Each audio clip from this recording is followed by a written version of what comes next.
क्या सच्ची? आप सच्ची कह रही हो ना? भाद्रपद माह की अष्टमी तिथि को रोहिणी नक्षत्र में जब सूर्य सिंह राशि का होगा और चंद्र वृषभ राशि का, तब मध्य रात्रि तेरे लल्ला का जन्म होगा।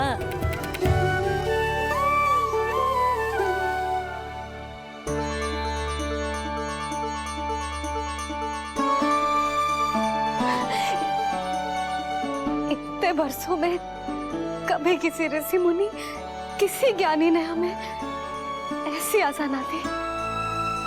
आज पहली बार हमें इतना स्पष्ट आश्वासन मिलो है। बहुत बहुत धन्यवाद आपका पूर्णा मौसी, बहुत बहुत धन्यवाद।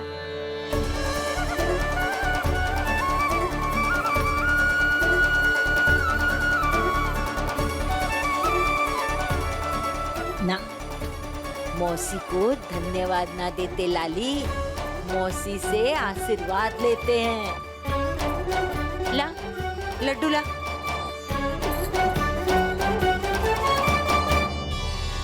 खा ले।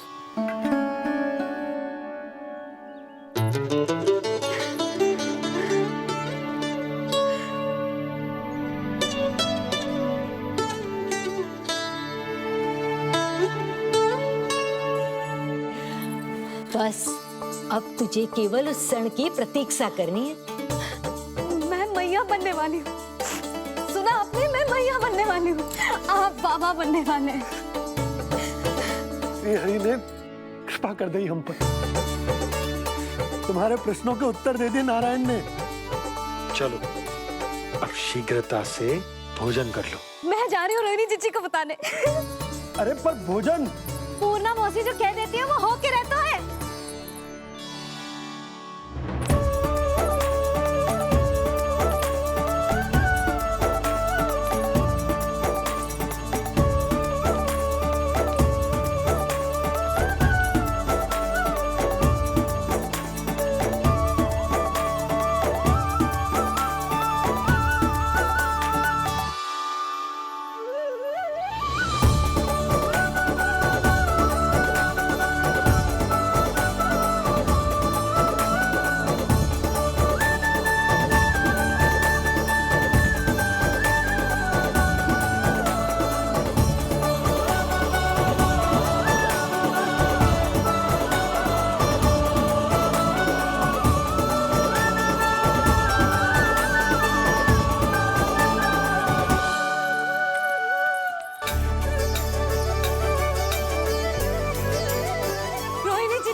अरे अरे अरे मैं मैया बनने वाली हूँ। लल्लाओं को घरे खाए। क्या? पूरी मौसी ने बताई। सच? अब अपने अंश का निर्माण करने का समय आ गया है।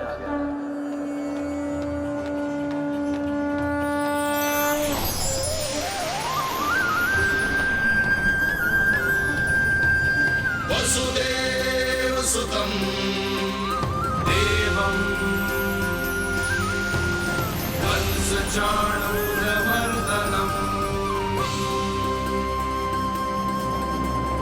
यशोदा परमानन्दम् कृष्णं वन्दे जगद्गुरुं कृष्णं वन्दे जगद्गुरुं कृष्णं वन्दे जगद्गुरुं कृष्णं वन्दे जगद्गुरुं कृष्णं वन्दे जगद्गुरुं कृष्ण कृष्ण कृष्ण कृष्ण कृष्ण कृष्ण कृष्ण कृष्ण।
किसके पुत्र हो?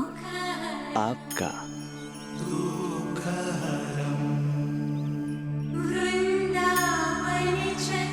आपकी गोद में शीघ्र ही खेलने के लिए मैं आतुर हूं मैया।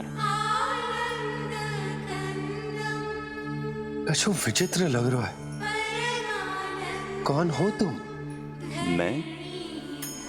मैं हूं श्री विष्णु का अवतार।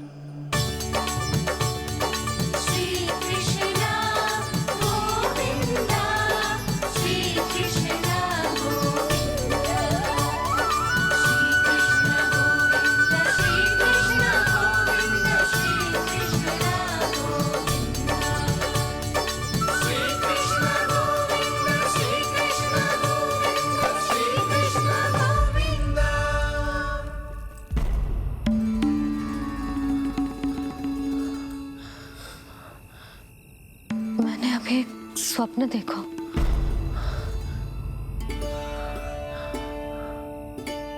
क्या वो स्वप्न वन में था?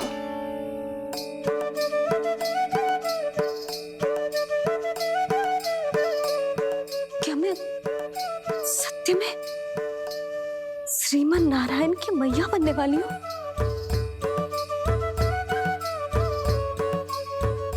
यशोदा ने स्वप्न में जो देखा था, सांसारिक माया के कारण वो उस पर विश्वास करने में असमर्थ थी। मुझे भरोसा ना हो रहा है। ये तो संभव ही ना है।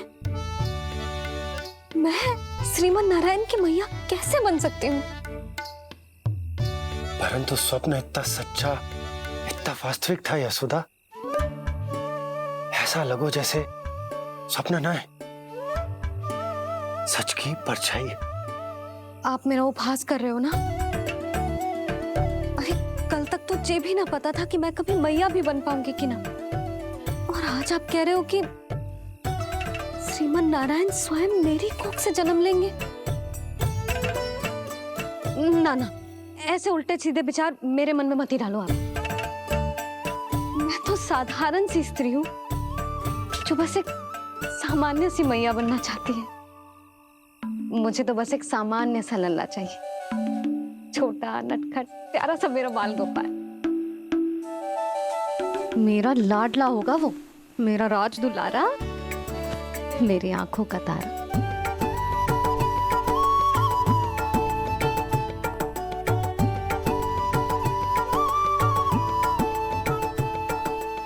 मैया यशोदा और बाबा नंद का वात्सल्य प्रेम इतना अधिक था कि उनका मन इस अद्भुत घटना पर विश्वास करने को तैयार ही नहीं था। जिस स्वप्न को सत्य समझना था, उसे मिथ्या मानकर भुला दिया उन्होंने। किंतु श्रीमन नारायण को आना ही था। स्वप्न साकार करने वाले को ही तो भगवान कहते हैं।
माता देवकी आपको जन्म देने वाली है, इसलिए उनके गर्भ में आपके अंश का समा जाना सर्वथा उचित ही है।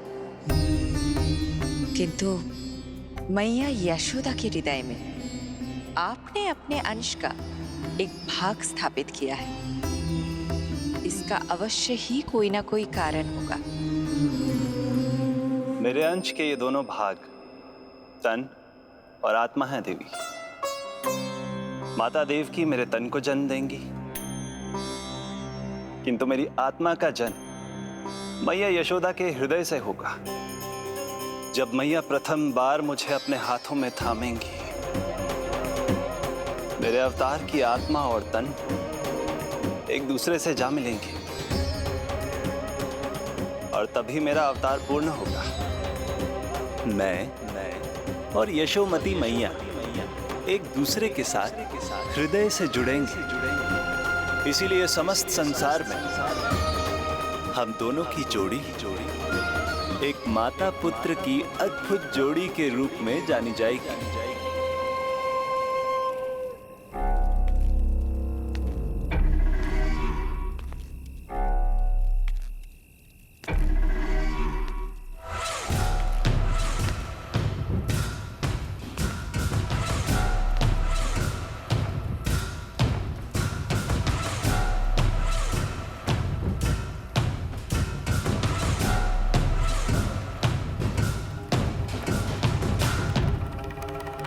अच्छे कर्म करने वाला व्यक्ति भले ही कितनी भी विपत्तियों से क्यों ना घिरा हो, वो शांतिपूर्ण गहरी निद्रा में सो पाने में सक्षम होता है। किंतु यदि कोई व्यक्ति दुष्ट हो, क्रूर अत्याचारी हो या चोरी, हिंसा, हत्या जैसे जघन्य अपराध करता हो, तो फिर भले ही उसके पास कितनी भी संपत्ति और शक्ति क्यों ना हो, वो कभी शांतिपूर्ण निद्रा में नहीं सो पाता।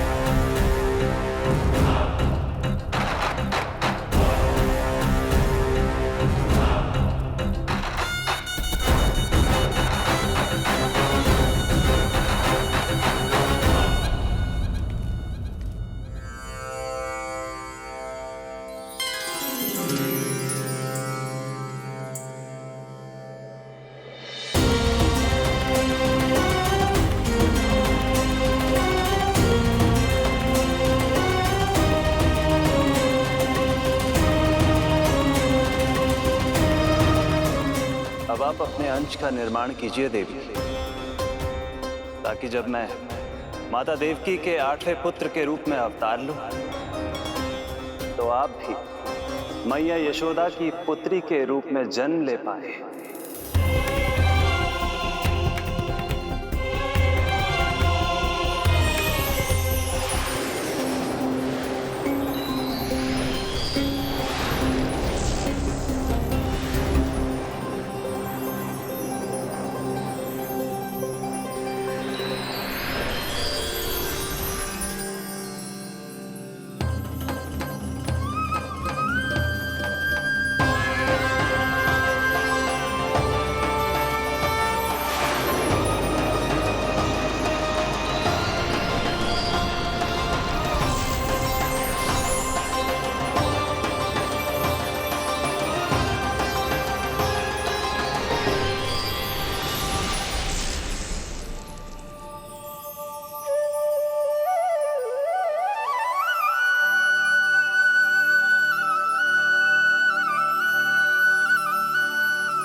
प्रभु के प्रताप से 9 माह ऐसे बीत गए मानो बस कुछ क्षण बीते हों। देखते ही देखते वो शुभ घड़ी, मैया यशोदा के लल्ला के जन्म की घड़ी आ गई।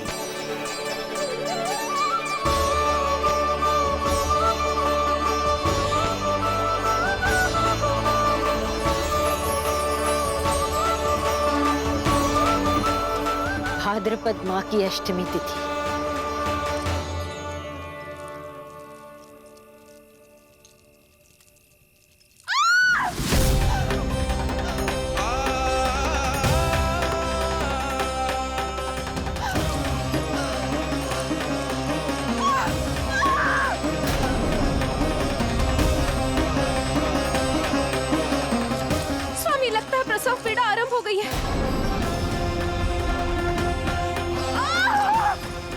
देवकी, संभालो अपने आप को, धीरज रखो।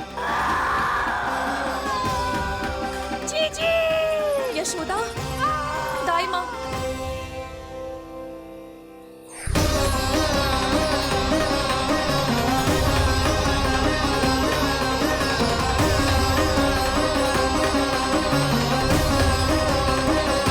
रोहिणी नक्षत्र, रोहिणी नक्षत्र।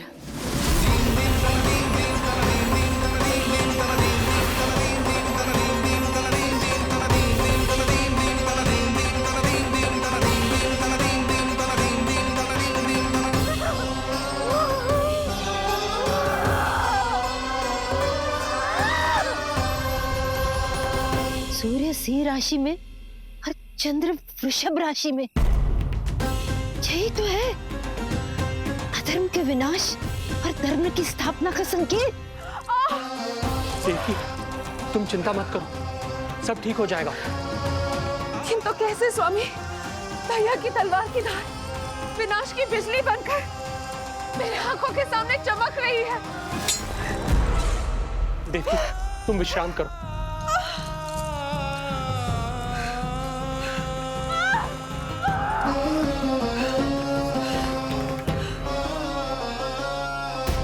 दुर्जन, जाओ फिर से देखो, मुझे पल पल का समाचार चाहिए।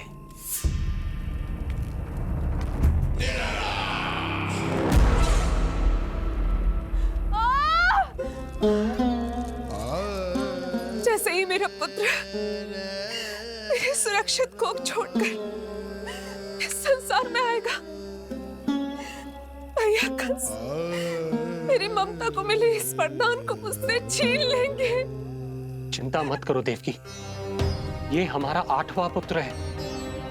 यदि हमारे जीवन में कंस के दिए दुखों की धूप है, तो श्री हरि की भक्ति की छाया भी है।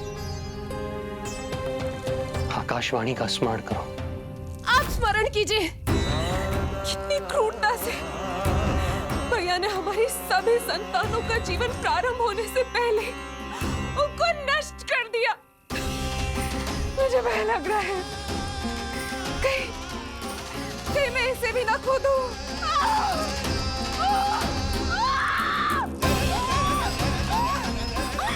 अब और प्रतीक्षा ना हो पाएगी मुझसे, अब और प्रतीक्षा ना हो पाएगी।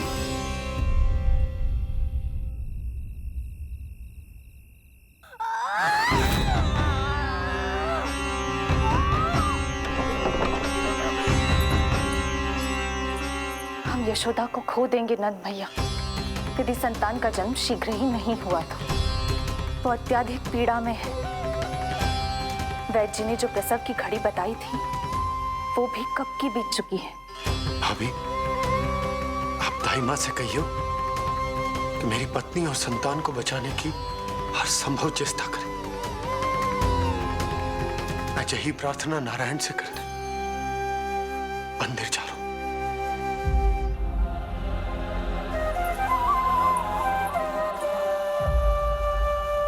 प्रभु, मैया योग माया को जन्म क्यों नहीं दे रही है?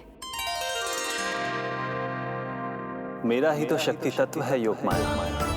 वो तभी जन्म ले सकती है जब मेरे 8वें अवतार श्री कृष्ण का जन्म होगा। कृष्ण का जन्म होगा। तो प्रभु, अब आपको किस बात की प्रतीक्षा है? जब निश्चित प्रहर का अंत होगा और शून्य काल का प्रारंभ, तभी तो होगो जयंती योग, लल्ला के जन्म का योग। बस अब कुछ ही क्षण और।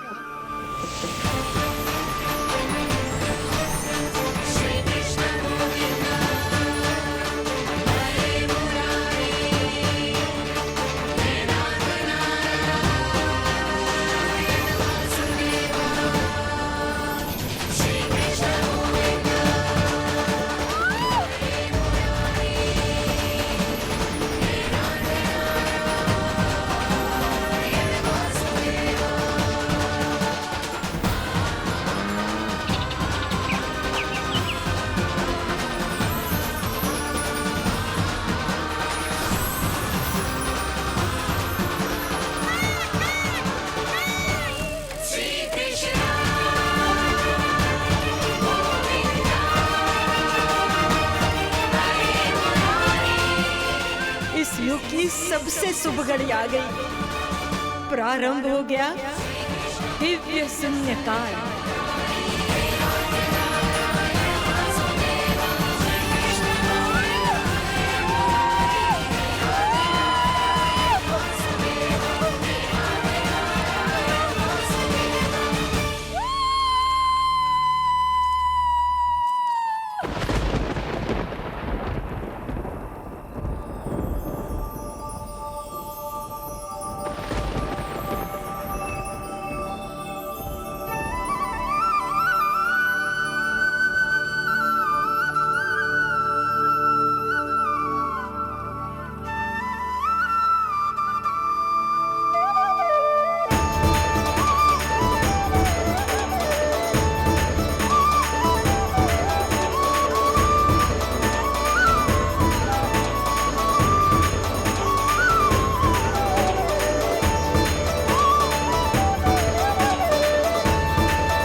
हे श्री नारायण, हम परम सौभाग्यशाली हैं।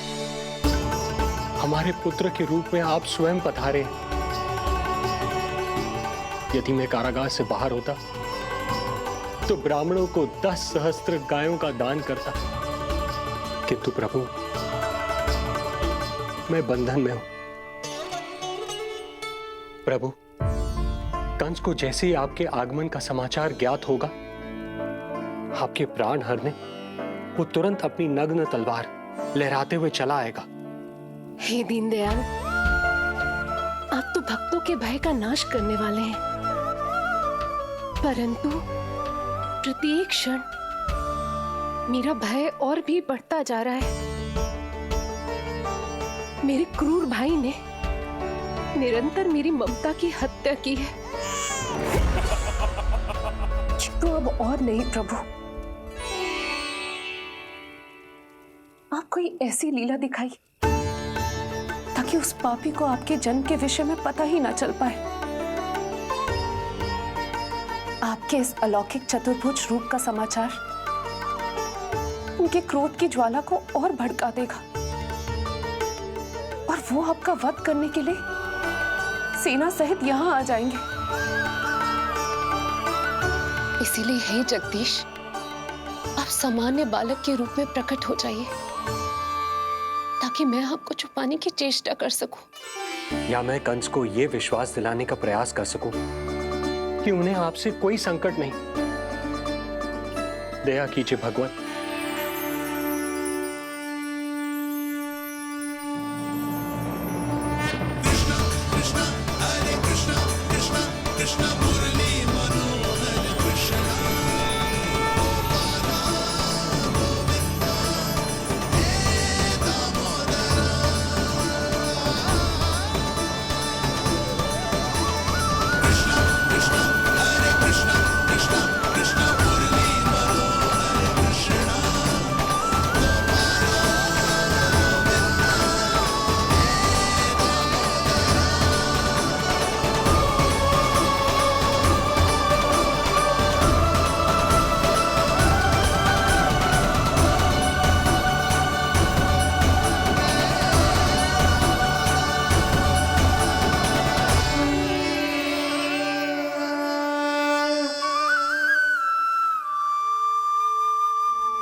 माँ, पिताजी, पिछले जन्म में 12 सहस्त्र वर्षों तक आपने कठिन तपस्या की थी। मूसलाधार वर्षा, घनघोर आंधी, चिलचिलाती हुई धूप और अस्थियां जमा देने वाली ठंड, सभी कष्ट सहे थे आपने, केवल इसलिए कि आप मुझे पुत्र रूप में प्राप्त कर सके। और आज जब मैं आपके सामने हूं, तो आप कंस के भय से व्याकुल हैं और पुत्र के रूप में एक सामान्य बालक चाहते हैं। मेरे माता पिता होने के नाते आपकी इच्छा का पालन करना मेरा कर्तव्य है। मैं एक सामान्य बालक का रूप धारण करूंगा। आपको मेरे लिए चिंतित होने की और कंस से भयभीत होने की आवश्यकता नहीं। मेरा जन्म पृथ्वी पर धर्म को पुनः स्थापित करने के लिए ही हुआ है, किंतु अभी समय कम है। यशोदा रानी की चेतना जा रही है, ये इनके प्राणों के लिए शुभ संकेत नहीं है। यशोदा, आंखें खुली रखो। यशोदा, यशोदा आंखें खुली रखो।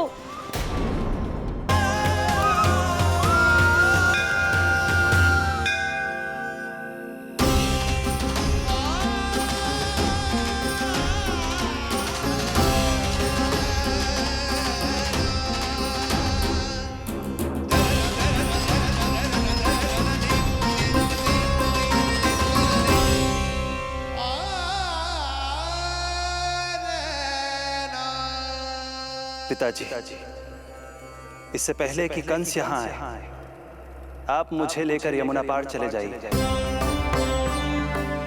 और वहां गोकुल में अपने भाई नंद के संरक्षण में मुझे छोड़ उनके यहाँ जन्मी पुत्री को यहाँ ले आइए।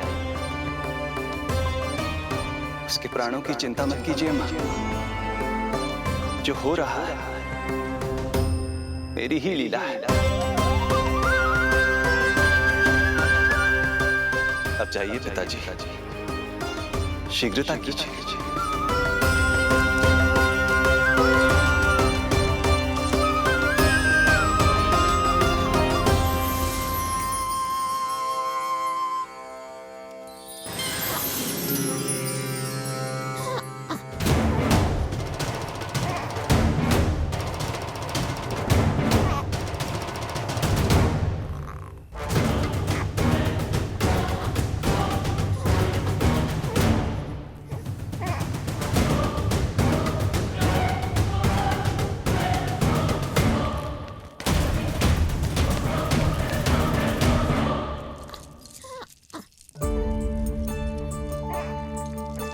प्रभु, प्रभु क्या करना है ये तो आपने बता दिया, किंतु कैसे करना है ये नहीं बताया।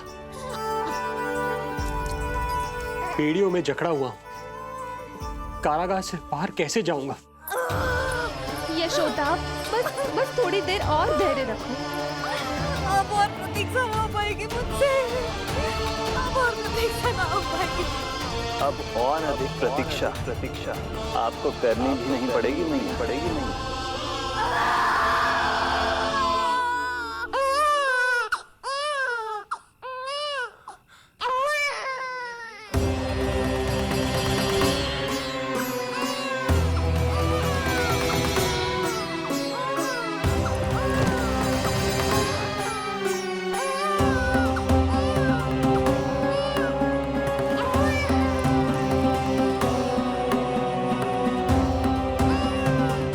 योगमाया को जन्म देते ही मैया यशोदा अचेत हो गई, किंतु अपनी सुध-बुध खोने वाली वो अकेली नहीं थी। इससे पहले कि कोई नन्ही योगमाया को दृष्टि भर कर देख पाता, संपूर्ण गोकुल उनकी किलकारियों के प्रभाव से गहरी निद्रा में सो गया। योग माया को जन्म दे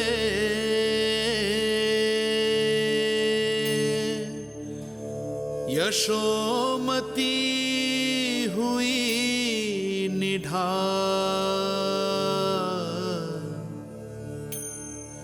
कोख जनी ना लख सकी, समय की ऐसी चाल, समय की ऐसी चाल।